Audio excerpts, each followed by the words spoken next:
presentations I had yesterday, I had a couple of people present me with some pretty much brilliant ideas, and I said, well, just go ahead and go for it. And each time they had some type of excuse. Either they didn't have the money for it, or they wanted to wait until it was a better time, whatever that means. And I told them that was pretty much a huge failure, because the only way to actually start doing anything is to start doing it.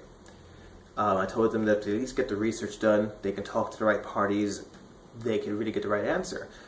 For instance, I said, well, how much money will it take to start? And they said they don't know. That's not an acceptable answer. If you have an idea and you're afraid you can't start because you don't have enough money, but you don't know how much money it starts, well, for all you know, it might take $10. I'm sure you can start that. And if you don't have a goal for exactly how much money it's going to take, then you don't really know when you can begin. You'll never set the benchmark. You never say, well, when I have $10,000, I can launch this idea. You'll just always say, well, I bet this will cost way too much. And then they ask me, well, how do I start ideas without having a lot of capital behind them? And the answer is that I started doing it early and just kept practicing until I got better at it. And I got pretty okay with messing up 9 out of 10 times. And all you need is one idea out of the 10 to make it all the way, to make up for the cost of the rest. And I'll tell you about the first time that I actually remember doing it. Back when I was in high school, I was a pretty trustworthy kid, so I came up with this idea. Took this is the exact same receipt book. I went to Walmart, picked up a receipt book. By now it's so old, the carbon doesn't even work, but I went to every one of the students and teachers and said, if you give me $2, then I will return your investment in a couple of weeks, and I'll give you $4. And I went to a bunch of people, and I gave them a receipt. They knew where to find me. I was small, scrawny, they could have beat me up. So it was a pretty easy deal. I took all that money, and I just went, bought a bunch of, this is back when a 2X burner was hard to find, back when CDs were expensive and everything. So I went and bought a bunch of CDs, and I bootlegged a whole bunch of music and movies. And I know a lot of people have already done this, but the point is just using this mentality over and over again. I came back, I sold the music, I sold the movies on these CDs to a bunch of people I knew who wanted it for low prices, and for about $5 a pop, I gave everybody back their $4 for their 2, and I kept $1 that I made just because. It was completely a profitable situation. Keep doing that over and over again until eventually you're either bootlegging larger stuff or you're starting a legitimate business with the exact same mentality.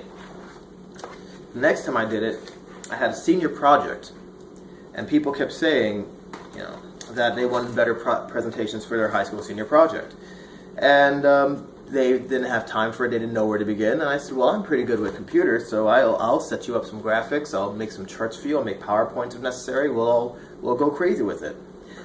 I did this for about the entire end of the year. Finally, somebody said, well, what about you? I haven't seen you work on your senior project once. I said, not a problem. Well, I went and I got this binder and took a collection of everybody's senior projects from that year and said, this is how you start a media and presentation business.